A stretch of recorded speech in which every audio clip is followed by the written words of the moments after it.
Assalamualaikum warahmatullahi wabarakatuh. Bismillahirrahmanirrahim. Ashhadu an la ilaha illallah wa ashhadu anna Muhammadar Rasulullah. Allahumma salli ala sayyidina Muhammad wa ala ali sayyidina Muhammad.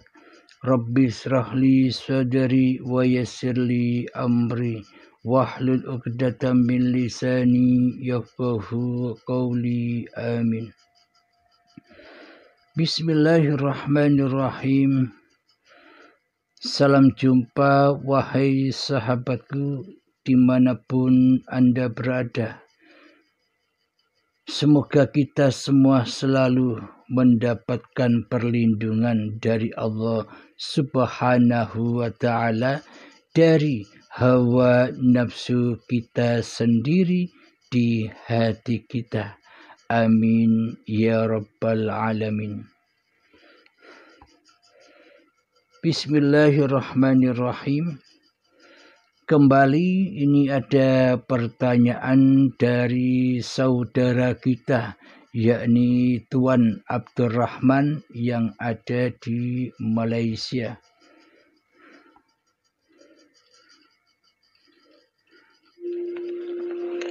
Assalamualaikum warahmatullahi wabarakatuh.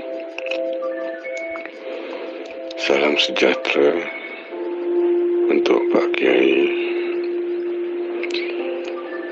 Saya Abdul Rahman ingin bertanya tentang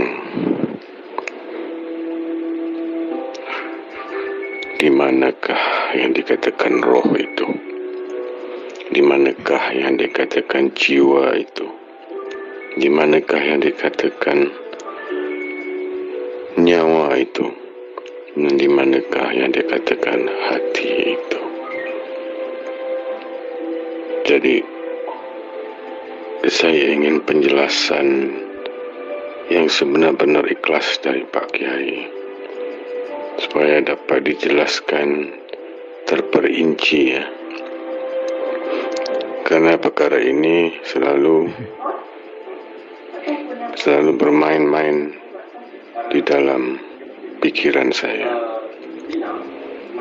Dan soalan lain, bagaimana apabila kita menutup mata, maksudnya menutup mata bagi mempraktikkan, merealisasikan keadaan sebenar bahwa Allah itu berada di dalam hati kita, bermakna singgah sana dia. Jadi mohon pencerahan, semoga perkara ini dapat diselesaikan. Amin, amin. Ya Rabbal Alamin. Terima kasih Pak Kiai. Alhamdulillahirabbil alamin. Pertanyaan yang pertama, apa sih nyawa, jiwa, hati, dan roh itu?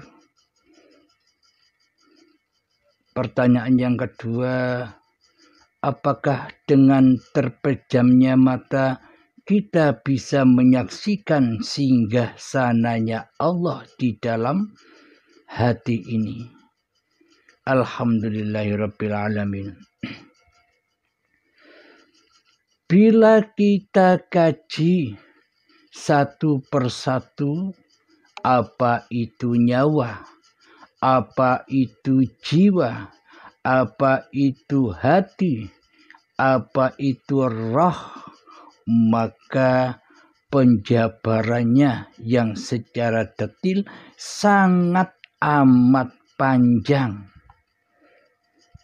Meskipun dijelaskan pun Anda bingung, Anda pusing. Maka dari itu di Uripe Allah channel ini hanya memaparkan yang ringan-ringan saja. hanya memaparkan yang enteng-enteng saja. Yang terpenting mencapai puncak pemahamannya. Jadi meskipun dijelaskan satu persatu, apa itu nyawa, apa itu jiwa, apa itu hati, dan apa itu roh, ending penjabaran yang panjang lebar puluhan tahun itu, endingnya ada di Uripe Allah Channel.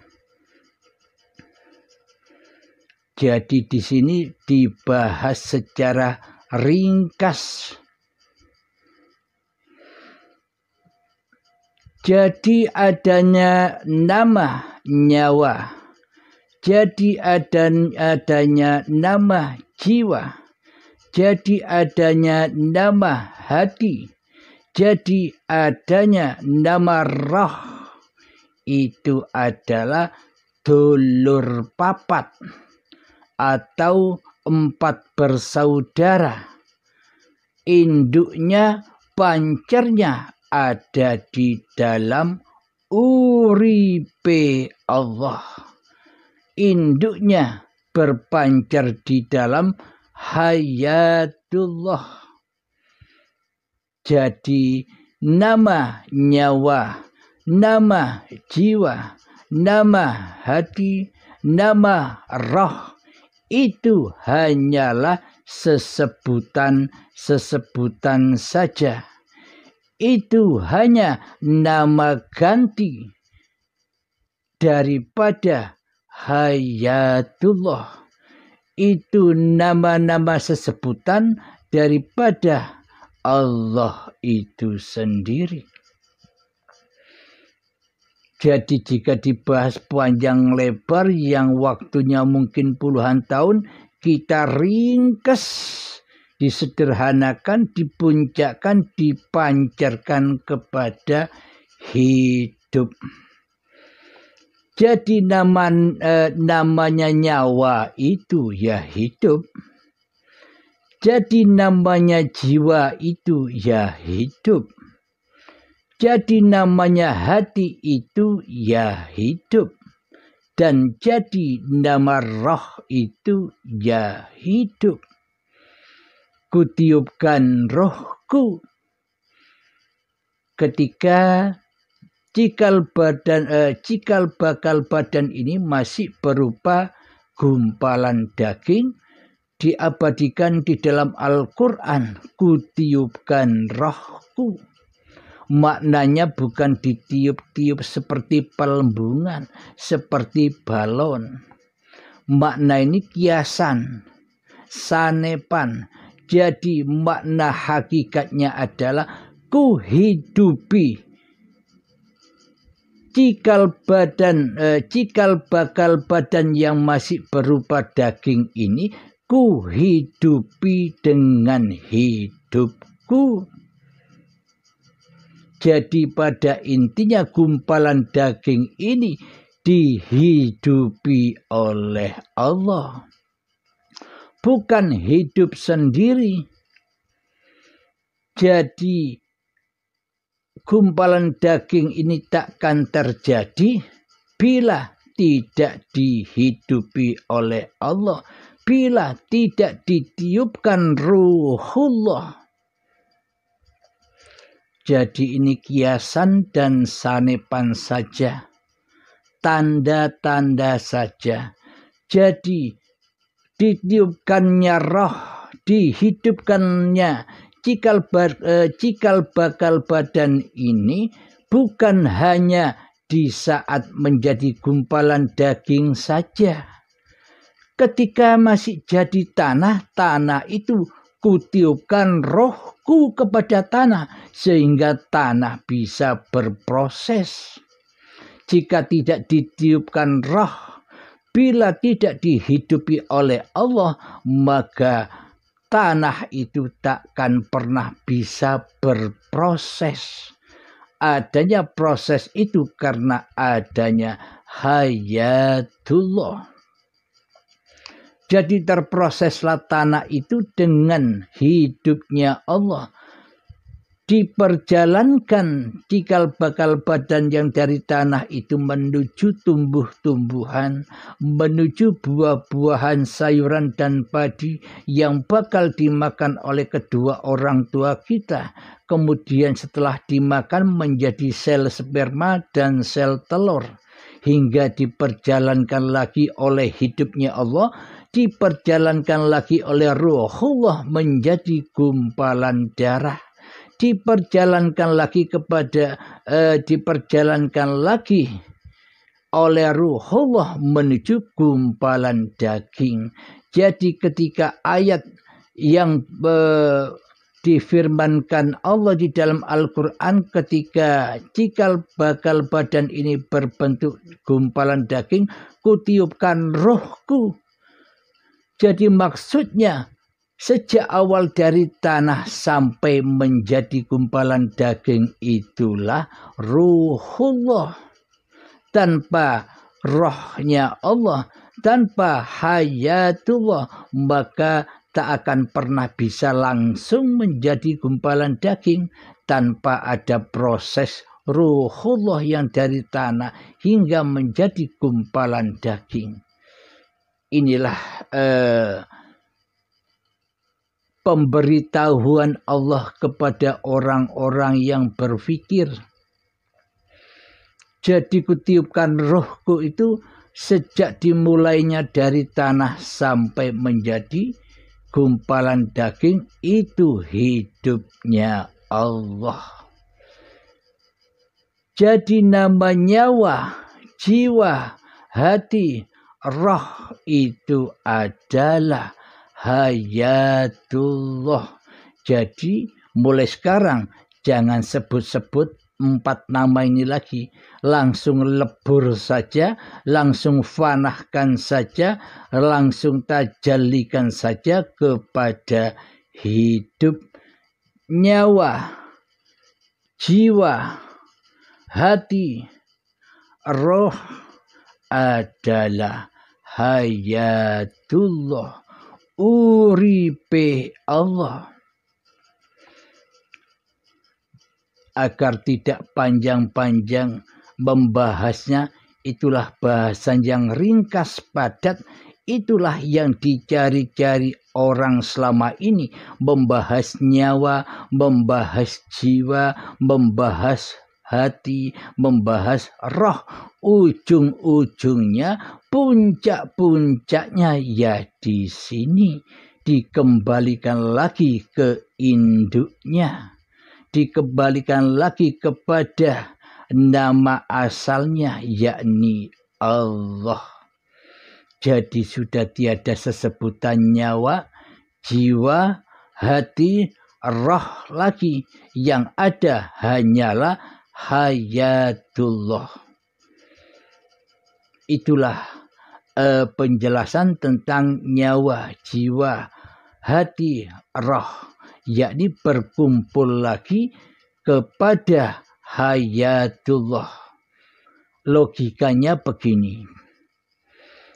Bila tak ada hidup, bila tak ada Allah yang menghidupi diri manusia kita, apakah kita bisa bertanya apa itu nyawa, apa itu jiwa, apa itu hati, apa itu roh? Apakah kita bisa menyebutkan nama nyawa, nama jiwa, nama hati, nama roh tanpa hidup? Jadi hiduplah yang berkuasa atas nama-nama itu dan nama seluruh alam semesta ini. Jadi yang memberi nama seluruh segala sesuatu itu ya Allah, ya hidup.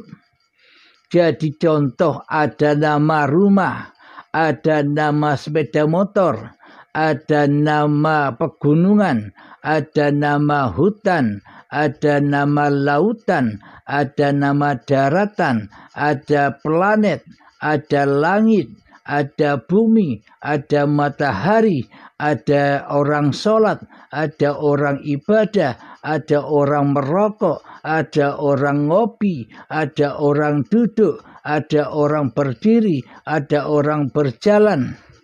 Semua nama-nama itu juga sama. Nama gantinya hidup. Jadi bagi manusia yang sudah bertuhankan Allah, jadi manusia yang sudah beriman kepada Allah, jadi yang dimaksud di paparan kita selama ini, imannya bukan iman-imanan yang seperti kita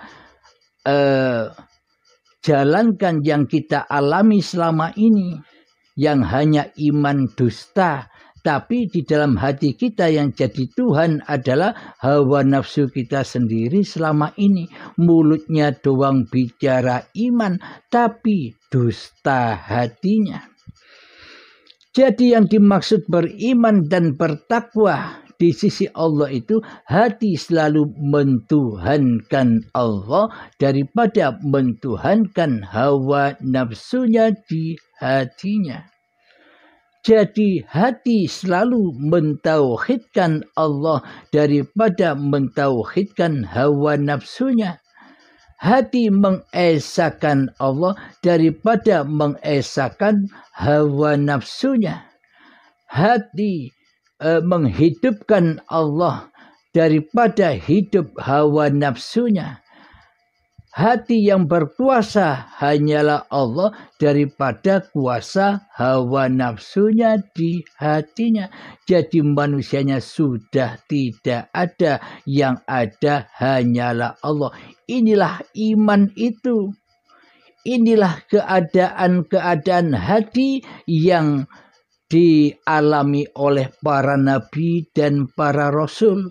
Inilah iman tauhid yang original yang dibawa oleh para nabi dan para rasul, termasuk Kanjeng Nabi Muhammad, yang mana di hatinya yang wujud hanyalah Allah ketimbang Muhammadnya. Inilah yang dimaksud iman. Jadi bagi orang-orang yang belum beragama, jadi bagi orang-orang yang belum bertuhan di hatinya, jadi bagi orang-orang yang belum mentauhidkan Allah di hatinya, maka nama-nama yang ada di luar dirinya itu menjadi berhala-berhala bagi dirinya. Yakni kita selama ini selalu menyaksikan wujud-wujud nama-nama itu. Nama gunung kita sebut, kita memandang gunungnya. Nama laut kita sebut, kita menyaksikan lautnya. Nama hutan kita sebut, kita menyaksikan hutannya. Nama sholat yang kita sebut, kita menyaksikan bahwa diri kitalah yang sholat. Nama ibadah kita sebut, kita menyaksikan bahwa diri kitalah yang beribadah. Akhirnya hatinya tersesat jauh dari Tuhannya. Karena di hatinya yang menjadi Tuhan hanyalah hawa nafsunya sendiri. Akhirnya seluruh nama-nama segala sesuatu tidak akan bisa ahad, tidak akan bisa esa, tidak akan bisa roji'un kepada Allah bila manusia itu masih mentuhankan hawa nafsunya di hatinya, mensekutukan Allah dengan makhluk-makhluknya. Jadi bagi orang-orang yang beriman, bagi orang-orang yang beragama dan bertuhanlah yang hatinya selamat dari makhluk. Jadi hati selalu mengesahkan segala sesebutan-sesebutan itu, bahwa segala sesebutan itu hanyalah nama ganti dari hidup itu sendiri yang menyebut-nyebutkan. Bila tidak ada Allah, Bila tidak ada hidup, apakah ada nama gunung? Apakah ada nama lautan? Apakah ada nama hutan? Apakah ada nama sholat? Apakah ada nama ibadah? Apakah ada nama ngopi? Apakah ada nama merokok? Dan sebagainya. Jadi seluruh sesebutan yang ada di luar diri kita ini, sesebutan apapun, nama-nama apapun, nama makhluk-makhluk apapun, semuanya berpancar kepada hidup. Sama dengan nyawa, jiwa, hati, dan roh tadi. Hanya sesebutan-sesebutan saja. Jadi pada intinya, bila tak ada diri manusia kita, apakah ada nama nyawa, apakah ada nama jiwa, apakah ada nama hati, apakah ada nama hidup, apakah ada nama sholat, apakah ada nama ibadah, apakah ada nama gunung, langit, mendung, matahari, bulan, lautan, apakah ada nama sholat, puasa, haji, zakat, dan sebagainya. Jadi semua nama itu pulangkan semua kepada yang menyebutkan, kepada yang menciptakan. Karena nama-nama seluruhnya adalah ayat-ayat Allah. Jadi kembalikan lagi kepada asalnya, yakni hayatullah. Tanpa Allah, maka nama-nama itu takkan ada. Dengan Allah lah maka segala sesuatu, maka nama-nama yang biliunan banyaknya itu tersebut, terungkap, terucap, terkalam. Siapa yang berkalam? Ya Allah. Allamal insana ma lam ya'lam. Allah mengajarkan kepada manusia hal-hal yang tidak diketahuinya. Allah mengajarkan kepada Adam nama-nama benda, nama-nama segala sesuatu. Nah, berarti yang menyebutkan itu siapa? Kan ya Allah. Bila manusianya sudah Adam, bila manusianya sudah mati, maka nyatalah Allah bagi dirinya. Itulah ringkasan dari pertanyaan saudaraku Abdurrahman yang dari Malaysia. Nyawa, jiwa, hati, roh itu hapus, kembalikan lagi kepada hayatullah. Kembalikan, ahadkan kepada hayatullah. Jadi nama nyawa, jiwa, hati, roh itu sesungguhnya hanya nama panggilan saja. Berbagai macam panggilan, tetapi yang memanggil ya satu jua, ya ahad jua. Berasal, bersumber dari yang ahad. Jadi ahadkanlah segala sesuatu ciptaan Allah ini. Ahadkanlah kepada Allah yang menguasakan dan yang menciptakan. Itulah jawaban pertanyaan pertama. Jawaban pertanyaan yang kedua, bila kita memejamkan mata, apakah kita bisa menyaksikan singgah sananya Allah di hati kita? Tunggu dulu. Cek dulu hati kita. Hati kita ini sudah bertuhankan Allah atau masih mentuhankan hawa nafsu kita sendiri di hati kita. Bila kita tidak pernah berjumpa Allah, bila kita tidak pernah ketemu Allah, bila kita tidak tahu siapa Allah selamanya, meskipun Anda memejamkan mata, maka yang Anda saksikan, yang Anda rasakan di dalam hati Anda, ya singgasananya hawa nafsu itu sendiri, ya singgasananya syaitan yang terkutuk itu yang ada. Karena di dalam hati kita masih belum mengenal siapa Allah, belum memahami, belum mengaplikasikan siapa Allah, maka tak akan pernah bisa, meskipun mata dalam terpejam, hati takkan bisa menyaksikan singgasananya Allah.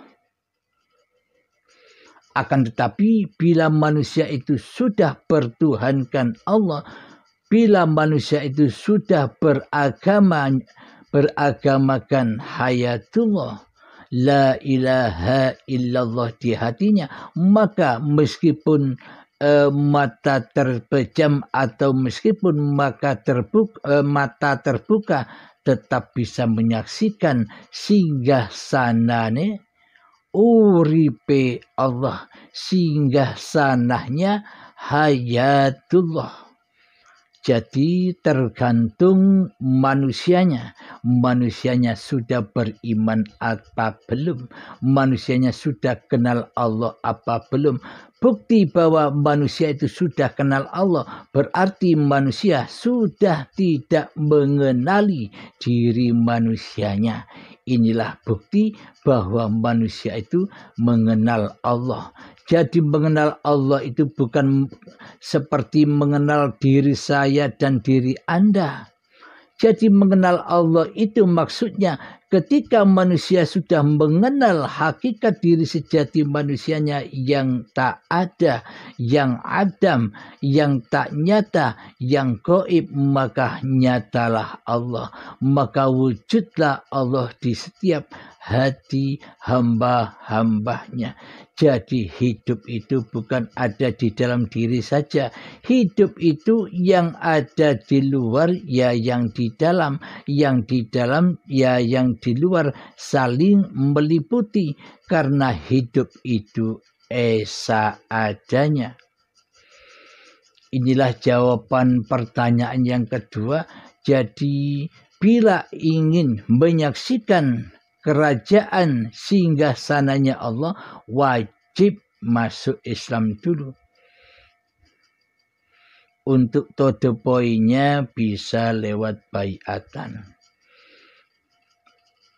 Bila Allah tidak menghendaki, ya nanti baiatan di saat syakaratul maut, baiat paksa dan siksa yang amat pedihnya, karena selama ini tidak pernah berjumpa dengan Allah, karena di dunia ini Allahnya masih gaib.